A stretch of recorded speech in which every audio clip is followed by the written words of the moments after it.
जय हिंद दोस्तों। स्वागत है आप सभी का आपके अपने चैनल सिलेक्शन मेंटर पे। कल मैंने आप लोगों के लिए नवंबर माह का करंट अफेयर शुरू किया था। आज यह उसकी दूसरी क्लास है। देखिएगा, मैंने कल वाली पीडीएफ इसलिए नहीं डाली थी, आज उसकी पीडीएफ विद आंसर आप लोगों को हमारे टेलीग्राम चैनल पर मिल जाएगी। देखिएगा भैया, जिन लोगों का जीडी का एग्ज़ाम है, केबीएस का एग्ज़ाम है, क्योंकि केबीएस में भी देखो आप लोगों से करंट अफेयर्स पूछा जाना है, ठीक है। एसएससी जीडी में भी करंट पूछा जाना है। सीएचएसएल के फॉर्म आ चुके हैं, तो जो लोग भाई भरना चाहें वो लोग सीएचएसएल का फॉर्म वगैरह अपना फिल कर सकते हैं, और सीएचएसएल में भी आप लोगों के लिए करंट पूछा जाएगा। तो देखिएगा, जितने भी कम्पिटेटिव एग्ज़ाम है उनमें आज के समय में करंट जो है आप लोगों के लिए महत्वपूर्ण रोल अदा कर रहा है। तो भैया, करंट अफेयर्स को अच्छे से पढ़िएगा, अच्छे से करंट के नोट्स बनाइएगा और करंट को बार बार रिवाइज करते रहिएगा, जिससे कि आप लोगों का करंट अच्छे से तैयार हो जाए। अगर किसी में 20 प्रश्न आ रहे हैं तो 20 में से आप ऐसे मान के चलिएगा कि कम से कम 8 क्वेश्चन जो हैं आप लोगों के करंट से पूछ लिए जाएंगे, करंट विद स्टैटिक। तो आप खुद ही सोच सकते हो कि 50% के करीब तो लगभग करंट ही आ रहा है, बाकी 50% 55% में सारे सब्जेक्ट्स हैं, ठीक है, जो जीएस से रिलेटेड हैं। चलिए, बाकी देखिएगा, जो लोग भी वीडियो देख रहे हैं, पहले तो वीडियो को आप लोग लाइक कर दीजिएगा और चैनल को शेयर कर दीजिएगा। पहले भैया वीडियो को शेयर कर दीजिएगा। इस समय जो है आप लोग बिल्कुल लाइव वगैरह नहीं आ रहे हैं, तो एक निवेदन है भैया, वीडियो को शेयर जरूर करिएगा पहले आप लोग, फिर हम लोग क्लास को शुरू करते हैं। एक बार जितने भी ग्रुप्स वगैरह हैं इनमें उनमें शेयर करिएगा आप लोग। चलिए शुरू करते हैं आज की अपनी पहली क्लास। अगर पहला प्रश्न है कि हाल ही में विश्व के सबसे ऊंचे मतदान केंद्र के रूप में अंकित किया गया है जोरहाट, ताशीगंगा, निमाड़ी, पोलम। तो बताइएगा, विश्व के सबसे ऊंचे मतदान केंद्र के रूप में वह कौन सा मतदान केंद्र है जो विश्व का सबसे ऊंचा मतदान केंद्र बना है? तो वह बना है ताशीगंगा। कौन सा बना है? ताशीगंगा। और यह किस राज्य में है? तो हिमाचल प्रदेश में। कहाँ पर है? हिमाचल प्रदेश में, ठीक है, याद रखिएगा आप लोग। ताशीगंगा कहाँ पर है? हिमाचल प्रदेश में। चलिए, हिमाचल प्रदेश में अभी हाल ही में चुनाव संपन्न हुए हैं, जिनमें किस पार्टी की जीत हुई है? कांग्रेस पार्टी की जीत हुई है। किसकी? कांग्रेस की जीत हुई है। और कांग्रेस को कुल 68 सीट में 39 सीट 40 सीटें प्राप्त हुई हैं। कितनी? 40 सीटें प्राप्त हुई हैं। आप लोग इसको भी याद रखिएगा। अब वहाँ पर हिमाचल प्रदेश में कांग्रेस की गवर्नमेंट है। अगर किसी को हिमाचल प्रदेश के राज्यपाल का नाम पता हो तो बताइएगा, कमेंट का बॉक्स में बताइएगा कि हिमाचल प्रदेश के राज्यपाल जो हैं वह कौन है। चलिए आगे बढ़ते हैं अगले प्रश्न के ऊपर। अगला प्रश्न है कि हाल ही में किस आईआईटी ने हाइब्रिड इलेक्ट्रिक वाहनों को बनाने के लिए वाहन निर्माता कंपनी अशोक लीलैंड के साथ समझौता किया है? IIT Madras, IIT Kanpur, IIT Hyderabad, IIT Roorkee. तो बताइएगा कि किस आईआईटी के द्वारा हाइब्रिड इलेक्ट्रिक वाहनों को बनाने के लिए वाहन निर्माता कंपनी अशोक लीलैंड के साथ समझौता किया है? तो किसने किया है, जल्दी से बताइएगा आप लोग।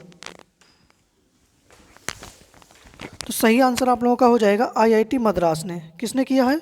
आईआईटी मद्रास के द्वारा यह समझौता किया गया है। तो सही आंसर आप लोगों का क्या हो जाएगा? ए ऑप्शन आप लोगों का बिल्कुल सही हो जाएगा, ठीक है। चलिए आगे बढ़ते हैं अगले प्रश्न के ऊपर। तीसरा प्रश्न है कि हाल ही में सेना प्रमुख जनरल मनोज पांडे ने 14 से 17 नवंबर 2022 तक किस देश की यात्रा की? Cameroon, Finland, France, Indonesia. तो बताइएगा सही आंसर आप लोगों का क्या हो जाएगा? तो सही आंसर क्या हो जाएगा? फ्रांस। किस देश की यात्रा की है? तो फ्रांस की यात्रा की है, ठीक है। जो हमारे सेना प्रमुख हैं जनरल मनोज पांडे जी, इन्होंने फ्रांस देश की यात्रा की है 14 से 17 नवंबर के बीच में। चलिए अब आप लोग बताइएगा फ्रांस की राजधानी क्या है? तो फ्रांस की राजधानी है पेरिस, ठीक है। और फ्रांस किस नदी के किनारे पर स्थित है? तो सीन नदी के किनारे, ठीक है। किस नदी के किनारे? और पेरिस में किसका मुख्यालय है? तो यूनेस्को का मुख्यालय है। किसका मुख्यालय है? यूनेस्को का, ठीक है। तो आप लोग इसको भी याद रखिएगा। सही आंसर आप लोगों का सी ऑप्शन हो जाएगा। चलिए आगे बढ़ते हैं अगले प्रश्न के ऊपर। अगला प्रश्न है कि 17वें G20 शिखर सम्मेलन की मेजबानी किस देश ने की? Bharat, Italy, Brazil, Indonesia. तो बताइएगा सही आंसर आप लोगों का क्या हो जाएगा। तो देखिएगा 17वें G20 शिखर सम्मेलन की मेजबानी जो है वह इंडोनेशिया ने की। किसने? इंडोनेशिया में। अच्छा, G20 शिखर सम्मेलन जो है वह इंडोनेशिया के बाली में हुआ। कहाँ पर? इंडोनेशिया के बाली में संपन्न हुआ। ठीक है, अब आप लोग बताइएगा कि G20 शिखर सम्मेलन जो था इसकी थीम क्या थी? थीम क्या थी? तो थीम थी साथ बढ़े सशक्त बने। साथ बढ़े सशक्त बने, यह इसकी थीम थी। ठीक है, G20 शिखर सम्मेलन की थीम क्या थी 17वें वाले की? साथ बढ़े सशक्त बने। अच्छा, 1 दिसंबर 2022 से इसकी अध्यक्षता कौन करेगा G20 की? तो भारत करेगा। कौन करेगा? भारत करेगा। अच्छा, जो G20 शिखर सम्मेलन हुआ था इसमें भारत की तरफ से किसने प्रतिभाग किया था? तो प्रधानमंत्री जी ने। किसने? प्रधानमंत्री जी ने इसमें प्रतिभाग किया था। अब आप लोग बताइएगा कि इंडोनेशिया के राष्ट्रपति कौन है? इंडोनेशिया के राष्ट्रपति कौन है? राजधानी बता दीजिएगा। तो राष्ट्रपति हैं जोको विडोडो। कौन है? जोको विडोडो, ये यहाँ के राष्ट्रपति हैं। और राजधानी क्या है? तो नुसंतारा है। ठीक है, इसको भी आप लोग याद रखिएगा। चलिए आगे बढ़ते हैं अगले प्रश्न के ऊपर।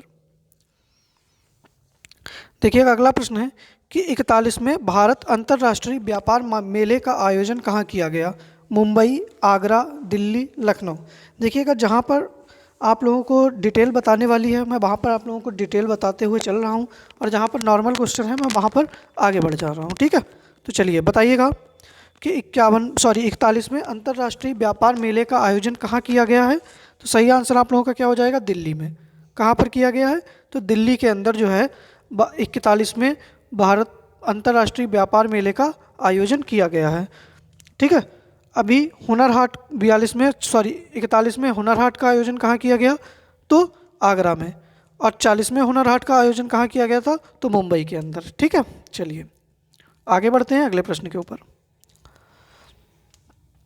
अगला प्रश्न है कि 14 नवंबर से इंटरनेशनल ट्रेड फेयर की शुरुआत कहाँ की गई?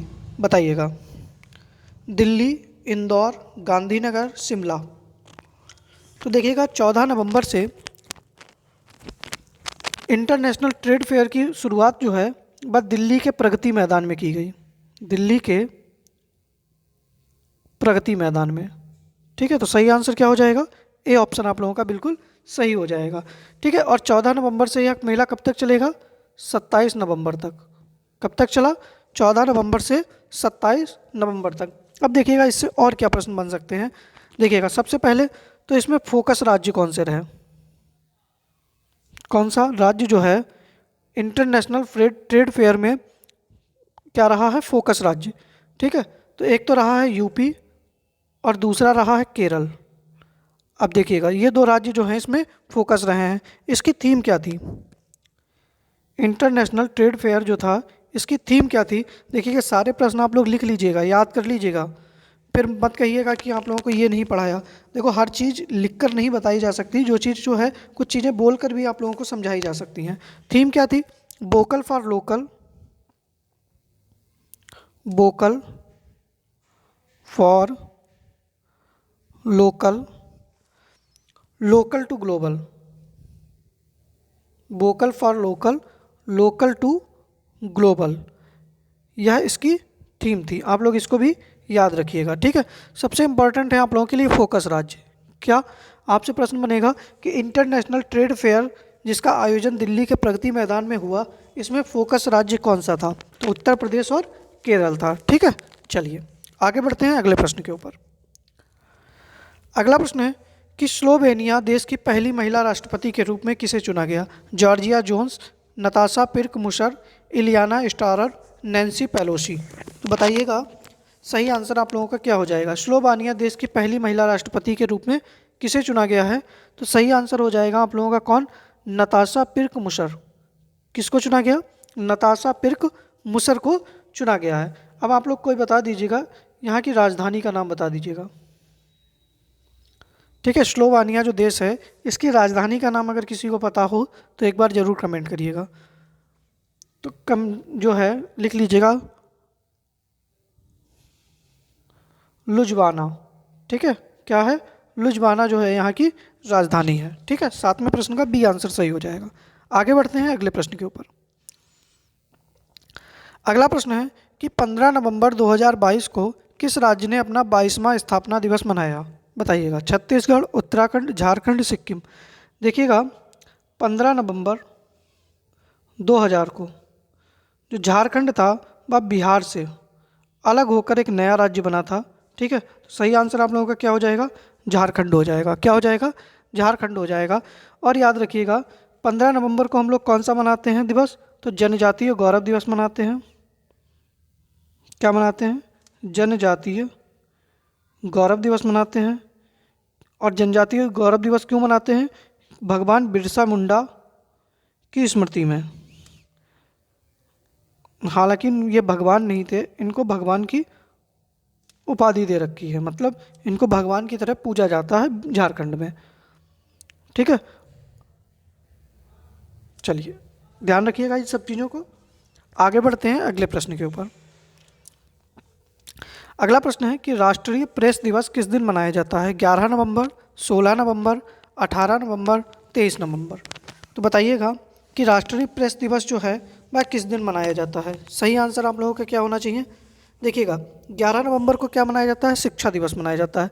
राष्ट्रीय प्रेस दिवस जो है वह 16 नवंबर को मनाया जाता है। कब? 16 नवंबर को मनाया जाता है। क्यों मनाया जाता है?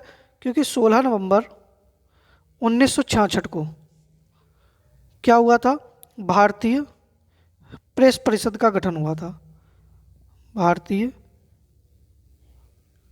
प्रेस परिषद का गठन हुआ था। अब आपसे एक बार ऐसे भी पूछ ले कि भारतीय प्रेस परिषद का गठन कब हुआ था? तो 16 नवंबर 1966 को। और 18 नवंबर को जो है वो प्राकृतिक चिकित्सा दिवस मनाया जाता है। याद रखिएगा, 18 नवंबर प्राकृतिक चिकित्सा दिवस। ठीक है, प्राकृतिक चिकित्सा दिवस जो है वह किस दिन मनाया जाता है? 18 नवंबर को। 11 नवंबर को शिक्षा दिवस मनाया जाता है। ठीक है, चलिए आगे बढ़ते हैं अगले प्रश्न के ऊपर। 10वां प्रश्न है कि 3 दिवसीय अंतर्राष्ट्रीय पर्यटन मार्ट का आयोजन किया गया। आइजॉल, ईटानगर, शिलोंग, इम्फाल। बताइएगा। तो देखिएगा, जो 3 दिवसीय अंतर्राष्ट्रीय पर्यटन मार्ट है इसका आयोजन कहाँ किया गया है? आइजॉल में किया गया है। कहाँ पर? आइजॉल में किया गया है। देखिएगा, सबको पता है कि G20 की अध्यक्षता जो है 1 दिसंबर से किसने ले ली है? भारत ने ले ली है।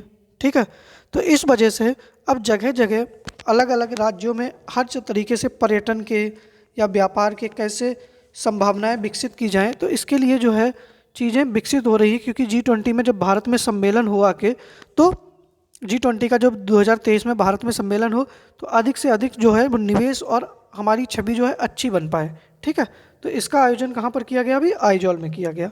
आगे बढ़ते हैं अगले प्रश्न के ऊपर। देखिएगा, 11वां प्रश्न है कि डिजिटल कनेक्टिविटी के लिए भवनों या क्षेत्रों की रेटिंग के लिए भारतीय दूरसंचार विनियामक प्राधिकरण मतलब ट्राई, ठीक है, ट्राई के द्वारा एक सम्मेलन का आयोजन कहाँ किया गया? गुजरात, राजस्थान, उत्तर प्रदेश, दिल्ली।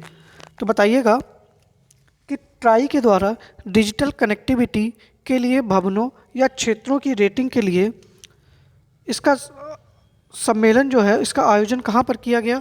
तो सही आंसर आप लोगों का क्या हो जाएगा? दिल्ली। कहाँ किया गया है? तो दिल्ली में इसका आयोजन किया गया है। अच्छा, इसका उद्घाटन किसने किया? इस सम्मेलन का उद्घाटन जो था वो ट्राई के अध्यक्ष हैं।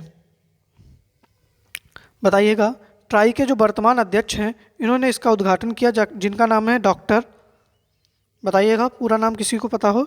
Doctor P Baghela. क्या नाम है? डॉक्टर पी बघेला इनका नाम है। आप लोग नोट कर लीजिएगा।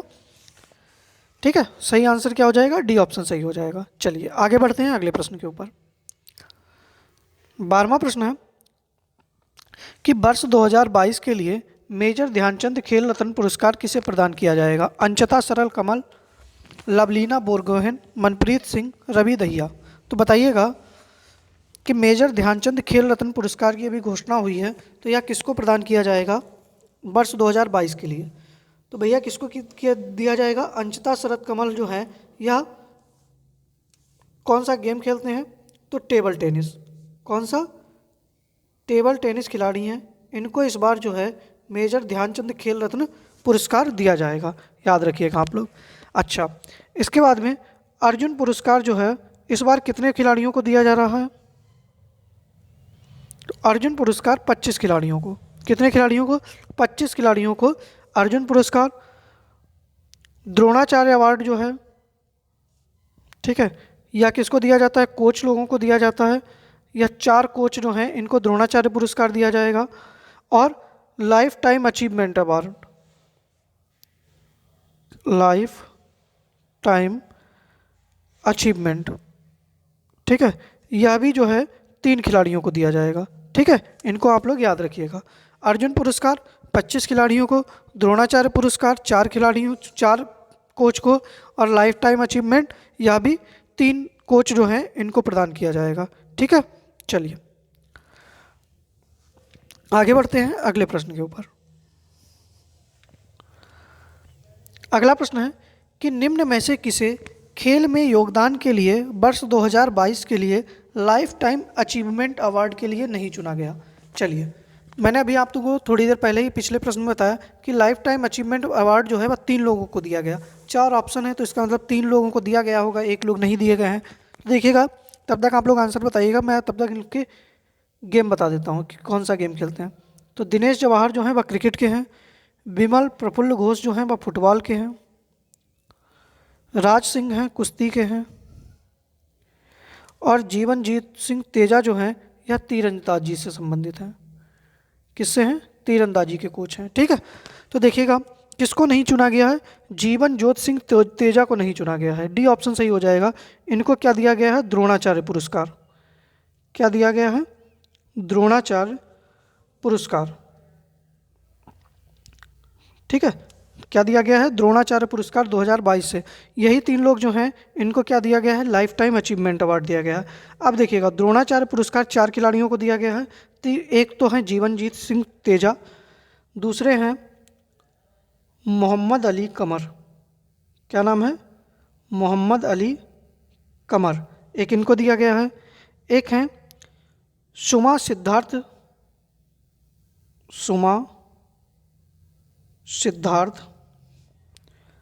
शिरूर, ये पैरा बैडमिंटन खिलाड़ी हैं, और यह जो हैं बॉक्सिंग से संबंधित हैं। और चौथे जो हैं बस सुजीत मान हैं, यह कुश्ती से संबंधित हैं। ठीक है, तो जीवन ज्योत सिंह तेजा, मोहम्मद अली कमर, सुमा सिद्धार्थ शिरूर और सुजीत मान, इन चारों को द्रोणाचार्य पुरस्कार दिया गया है। और दिनेश जवाहर, विमल प्रफुल्ल घोष, राज सिंह, इनको क्या दिया गया है? लाइफ टाइम अचीवमेंट अवार्ड दिया गया है। ठीक है, चलिए सबको नोट कर लीजिएगा, आगे बढ़ते हैं अगले प्रश्न के ऊपर।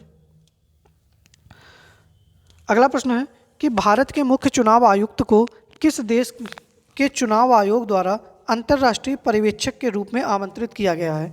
Nepal, Bhutan, Japan, Myanmar. बताइएगा किस देश ने अंतर्राष्ट्रीय पर्यवेक्षक चुना है और भारत के मुख्य चुनाव आयुक्त कौन है? बताइएगा। पहली तो बात आप लोग यही बता दीजिएगा, भारत के मुख्य चुनाव आयुक्त कौन है, उनका नाम क्या है? तो भारत के मुख्य चुनाव आयुक्त इस समय वर्तमान में कौन है? उनका नाम है राजीव कुमार। कौन है? राजीव कुमार। और किस देश ने आमंत्रित किया है? तो नेपाल देश ने। किस देश ने आमंत्रित किया है? नेपाल के द्वारा, क्योंकि नेपाल में अभी प्रतिनिधि सभा और प्रांतीय सभा जो विधानसभा है उसके चुनाव हैं, तो इसके लिए नेपाल चुनाव आयोग ने जो मुख्य चुनाव आयुक्त राजीव कुमार जी हैं इनको अपने देश में मुख्य पर्यवेक्षक के रूप में, अंतर्राष्ट्रीय पर्यवेक्षक के रूप में क्या किया है? आमंत्रित किया है। सही आंसर ए हो जाएगा। चलिए आगे बढ़ते हैं अगले प्रश्न के ऊपर। अगला प्रश्न है कि परिवार नियोजन पर अंतर्राष्ट्रीय सम्मेलन में किस देश ने परिवार नियोजन के नेतृत्व में उत्कृष्टता पुरस्कार 2022 जीता? भूटान, थाईलैंड, भारत, दक्षिण कोरिया। बताइएगा। देखिएगा, ये अवार्ड जो है परिवार नियोजन के नेतृत्व में उत्कृष्टता पुरस्कार 2022 भारत ने जीता। ठीक है, किसने जीता? भारत ने जीता। और एक चीज़ आप लोग याद रखिएगा, कंट्री श्रेणी में, ठीक है, कंट्री श्रेणी में पुरस्कार प्राप्त करने वाला, ठीक है, भारत ऐसा पहला देश है।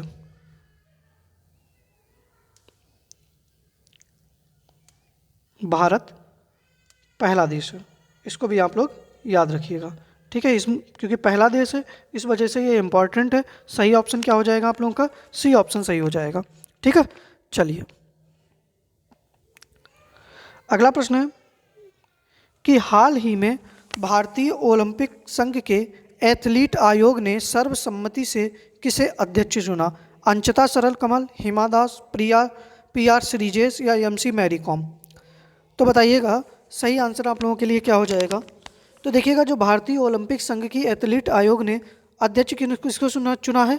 तो MC मैरी कॉम को। किसे चुना है? MC मैरी कॉम को अध्यक्ष चुना है। अच्छा, MC मैरी कॉम जो है 6 बार की विश्व मुक्केबाज चैंपियन है। क्या है? विश्व मुक्केबाज चैंपियन है। और उपाध्यक्ष किसको चुना है? तो अंचिता सरल कमल को, ठीक है। उपाध्यक्ष किसको चुना गया है? तो अंचिता सरल कमल को चुना गया है। इन्होंने क्या किया था? अभी राष्ट्रमंडल जो खेल हुए थे उसमें पदक जीता था। इसको याद रखिएगा आप लोग, ठीक है। सही आंसर डी हो जाएगा। चलिए आगे बढ़ते हैं अगले प्रश्न के ऊपर। अगला प्रश्न है कि फीफा विश्व कप उद्घाटन समारोह में भारत का प्रतिनिधित्व करने के लिए 20 एवं 21 नवंबर को कतर की यात्रा किसने की? बताइएगा। देखिएगा फीफा कहाँ हो रहा है इस बार? कतर में। तो भारत की तरफ से आमंत्रित किसको किया गया था? मतलब एक आमंत्रण आया था, तो भारत की तरफ से प्रतिनिधित्व किसने किया था? बताइएगा। तो भारत के उपराष्ट्रपति हैं जगदीप धनखड़ जी। किसने? भारत के उपराष्ट्रपति थे जगदीप धनखड़ जी। इन्होंने कतर की यात्रा की, मतलब फीफा के उद्घाटन समारोह में भारत का प्रतिनिधित्व किया था, ठीक है। बी ऑप्शन सही हो जाएगा। आगे बढ़ते हैं अगले प्रश्न के ऊपर। अगला प्रश्न है कि लेखाकारों की 21वीं विश्व कांग्रेस का आयोजन 18 से 21 नवंबर के मध्य कहाँ किया गया? मुंबई, बेंगलुरु, अहमदाबाद, पटना? बताइएगा। अच्छा, इसको संबोधित किसने किया? ठीक है, आप लोग आंसर बताइएगा। संबोधित किसने किया? देखिएगा मुंबई में आयोजित हुई है, ए ऑप्शन सही हो जाएगा। और संबोधित किया है ओम बिरला ने। किसने? ओम बिरला। और ओम बिरला कौन है? तो लोकसभा के अध्यक्ष हैं। कौन है? लोकसभा के अध्यक्ष हैं। और इसकी थीम क्या थी?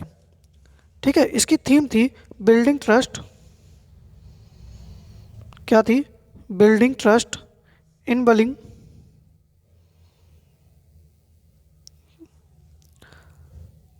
सस्टेनेबिलिटी। ठीक है, इसको आप लोग याद रखिएगा, ठीक है। ये इसकी थीम थी। संबोधित लोकसभा अध्यक्ष ओम बिरला के द्वारा किया गया और बैठक का आयोजन कहाँ हुआ? तो मुंबई के अंदर हुआ है। 18वें प्रश्न का ए आंसर सही हो जाएगा। आगे बढ़ते हैं अगले प्रश्न के ऊपर। 19वां प्रश्न है कि पश्चिम बंगाल का राज्यपाल किसे नियुक्त किया गया? ला गणेशन, CV आनंद बोस, फागू चौहान, कलराज मिश्र?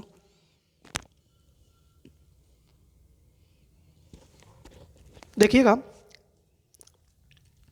पश्चिम बंगाल के पहले राज्यपाल कौन थे? तो जगदीप धनखड़ जी थे।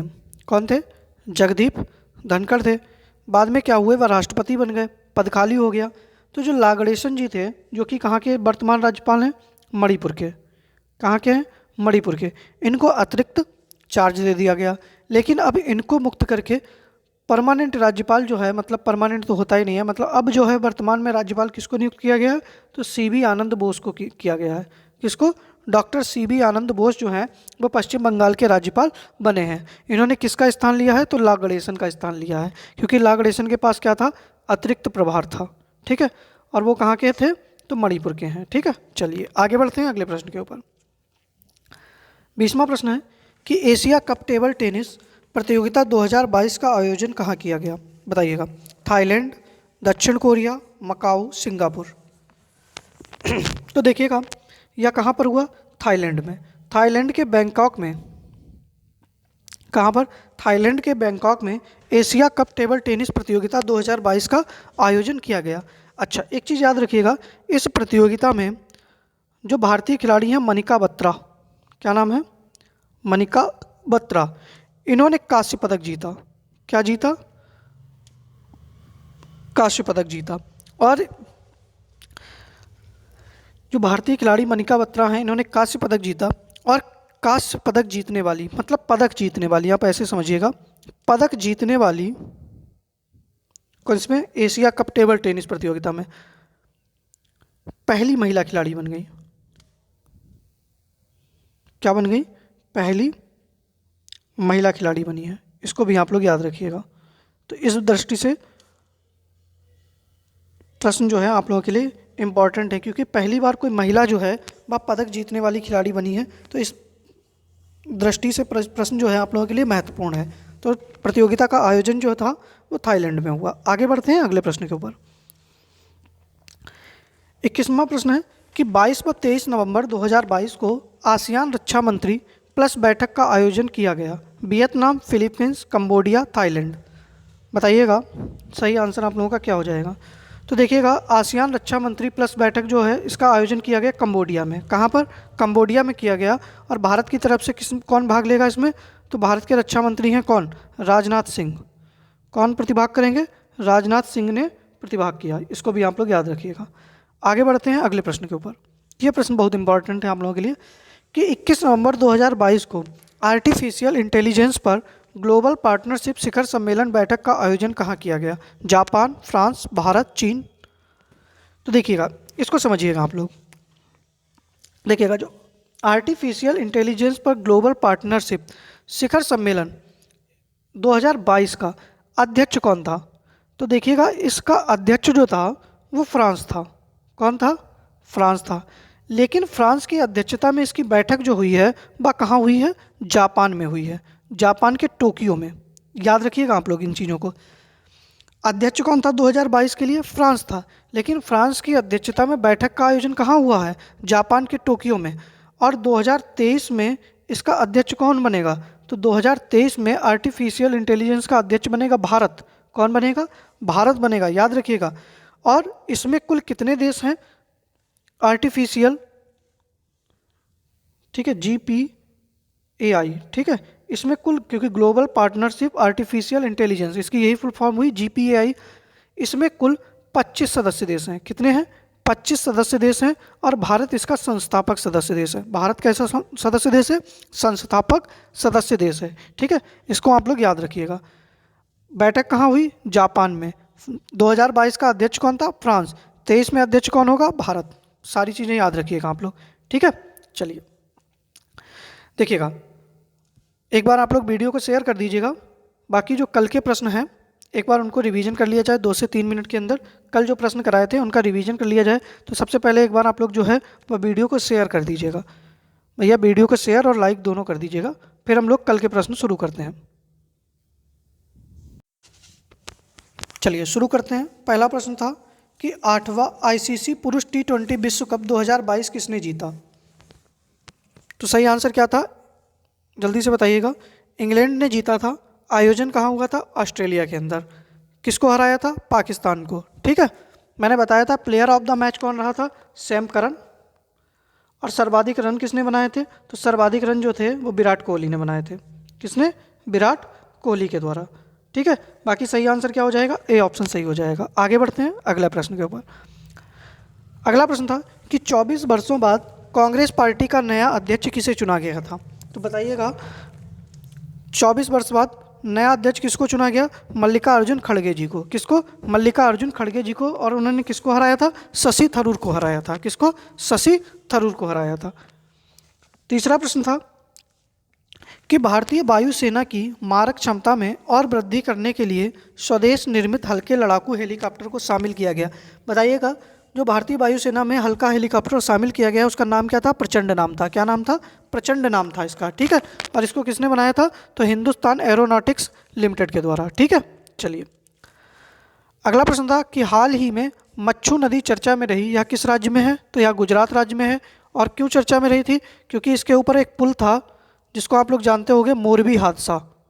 मोरबी ज़िले में वह पुल टूट गया था और मच्छू नदी में कम से कम 150 लोग जो थे उनकी मृत्यु हो गई थी। चलिए, पांचवा प्रश्न था कि किस दिन जनजातीय गौरव दिवस के रूप में मनाया जाता है? तो किस दिन मनाया जाता है? 15 नवंबर को। ठीक है, अभी भी बताया मैंने। छठा प्रश्न था कि मधुमलाई बाघ अभ्यारण्य किस राज्य में स्थित है? तो मैंने बताया था कि मधुमलाई बाघ अभ्यारण्य जो है वह तमिलनाडु राज्य में स्थित है। कहाँ पर? तमिलनाडु राज्य में स्थित है। छठे प्रश्न का ए आंसर सही हो जाएगा। अगला प्रश्न था कि दोन्यो पोलो एयरपोर्ट किस राज्य में स्थित है? तो मैंने बताया था कहाँ पर था, अरुणाचल प्रदेश में। कहाँ पर? अरुणाचल प्रदेश के ईटानगर में। दोन्यो का अर्थ है सूर्य और पोलो का अर्थ क्या था? चंद्रमा। ठीक है, ये भी आप लोग याद रखिएगा। 8वां प्रश्न था कि हाल ही में प्रधानमंत्री ने किस शहर में C295 परिवहन विमान निर्माण प्रक्रम की नींव रखी थी? तो कहाँ रखी थी? बड़ोदरा के अंदर। कहाँ पर? बड़ोदरा में रखी थी। सी ऑप्शन सही था। 9वां प्रश्न था कि किस स्थान पर अखिल भारतीय कालिदास समारोह का आयोजन किया गया? तो कहाँ पर किया गया था? उज्जैन के अंदर। कहाँ पर? उज्जैन के अंदर किया गया था। और इसका उद्घाटन किसने किया था? तो मध्य प्रदेश के राज्यपाल थे। कौन? मगन भाई छगन भाई पंगू भाई पटेल के द्वारा। ठीक है, चलिए आपसे पूछ लिया जाए कि काशी तमिल संगम का आयोजन कहाँ पर हुआ था? तो वाराणसी में। अगला प्रश्न है कि प्रीमियर कृषि और खाद्य प्रौद्योगिकी के 15वें मेले का आयोजन चंडीगढ़ में हुआ और इसको संबोधित किसने किया था? बताइएगा। तो किसने संबोधित किया था? उपराष्ट्रपति हमारे जगदीप धनखड़ जी के द्वारा। किसके द्वारा? उपराष्ट्रपति जगदीप धनखड़ ने इसको संबोधित किया था। अगला प्रश्न है कि 10 दिवसीय यूरोपीय संघ फिल्म महोत्सव कहाँ शुरू हुआ था? तो सही आंसर क्या था आप लोगों का? दिल्ली। क्या था? दिल्ली में शुरू हुआ था। 12वां प्रश्न है कि सबसे बड़ी अंतर्राष्ट्रीय यात्रा प्रदर्शनों में से एक वर्ल्ड ट्रेवल मार्केट 2022 का आयोजन कहाँ किया गया? तो कहाँ किया गया था? लंदन में किया गया था और भारत की तरफ से पर्यटन मंत्रालय ने इसमें भाग लिया था। और मैंने आपको बताया था कि इसकी थीम क्या थी? The future of travel start now. यही तो थीम थी, the future of travel start now. अगला प्रश्न था कि हाल ही में देश के प्रथम मतदाता जिनका निधन हो गया उनका नाम क्या था? श्याम शरण नेगी। क्या नाम था? श्याम शरण नेगी। और यह किस राज्य से संबंधित थे? तो हिमाचल प्रदेश से। किस राज्य से संबंधित थे? हिमाचल प्रदेश से। ठीक है, चलिए अगला प्रश्न था कि मालाबार अभ्यास के 26वें संस्करण का आयोजन कहाँ किया गया था? जापान। और 4 देश सम्मिलित हैं उसमें, भारत, ऑस्ट्रेलिया, अमेरिका, जापान। इसको हम क्वाड भी कहते हैं। क्या कहते हैं? क्वाड। 15वां प्रश्न था कि 15वीं एशियाई एयर गन चैंपियनशिप 2022 का आयोजन कहाँ किया गया? तो बताइएगा कहाँ किया गया था? दक्षिण कोरिया के डेगू में। ठीक है, दक्षिण कोरिया के डेगू में आयोजन किया गया था। अगला प्रश्न है कि 3 दिवसीय 100 ड्रम बांग्ला महोत्सव 2022 का आयोजन कहाँ किया गया था? तो कहाँ किया गया था? मेघालय के अंदर। ठीक है, 16वें प्रश्न का डी आंसर सही था। अगला प्रश्न है कि प्रधानमंत्री गति शक्ति जलमार्ग शिखर सम्मेलन 2000 का आयोजन नवंबर माह में कहाँ किया गया? बताइएगा। गति शक्ति मल्टी मॉडल टर्मिनल का आयोजन कहाँ किया गया था? वाराणसी के अंदर। ठीक है, 18वां प्रश्न था कि प्रत्येक वर्ष राष्ट्रीय शिक्षा दिवस कब मनाते हैं? 11 नवंबर को। फिर अगला प्रश्न था कि एशियाई मुक्केबाजी चैंपियनशिप का आयोजन कहाँ हुआ था? तो मैंने आप लोगों को बताया था कहाँ हुआ था इसका? जॉर्डन में हुआ था। और इसमें 4 भारतीय खिलाड़ी जो थे जिनको स्वर्ण पदक मिला था, अल्फिया पठान, स्वीटी, लवलीना बोरगोहेन और परवीन हुड्डा को। ठीक है, 20वां प्रश्न था कि जनरल मनोज पांडे ने ग्रीन स्टेशन पुरस्कार किसको दिया था? तो जयपुर रेलवे स्टेशन को। ठीक है, 21वां प्रश्न था कि कर्मचारी राज्य बीमा निगम की ऑनलाइन मातृत्व लाभ दावा सुविधा का शुभारंभ किसने किया था? भूपेंद्र यादव ने किया था। किसने? भूपेंद्र यादव ने किया था। 22वां प्रश्न था कि प्रथम भारत केन्या रक्षा उद्योग सेमिनार एक्सपो का आयोजन कहाँ किया गया? नैरोबी के अंदर। ठीक है, कहाँ किया गया था? नैरोबी के अंदर। देखिएगा ये तुम्हारे कल के प्रश्न थे और मैंने एक सारे कल के प्रश्न आप लोगों से डिस्कस कर लिए हैं। देखिएगा कल मैंने करंट अफेयर्स के लगभग 22 क्वेश्चन और आज भी लगभग 22 क्वेश्चन, एक मंथ के लगभग मैंने 44 क्वेश्चन आप लोगों को कंप्लीट करा दिए हैं। अब कुछ प्रश्न आप लोगों के लिए और बचे हैं, उनको मैं 1-2 दिन में फिर ले आऊँगा। आप लोगों का नवंबर माह जो है वह बिल्कुल कंप्लीट हो जाएगा। ठीक है, तो देखिएगा आप लोगों से अनुरोध है कि वीडियो को भैया शेयर कर दीजिएगा और लाइक कर दीजिएगा। प्रॉपर नोट्स बनाइएगा, तैयारी करते रहिएगा। अभी तक जितनी भी प्लेलिस्ट पड़ी हुई हैं करंट अफेयर्स की सारी देख लीजिएगा। आप लोगों का पूरे 1 साल का करंट बहुत आराम से तैयार हो जाएगा। बाकी मिलते हैं कल शाम को 7 बजे। जय हिंद।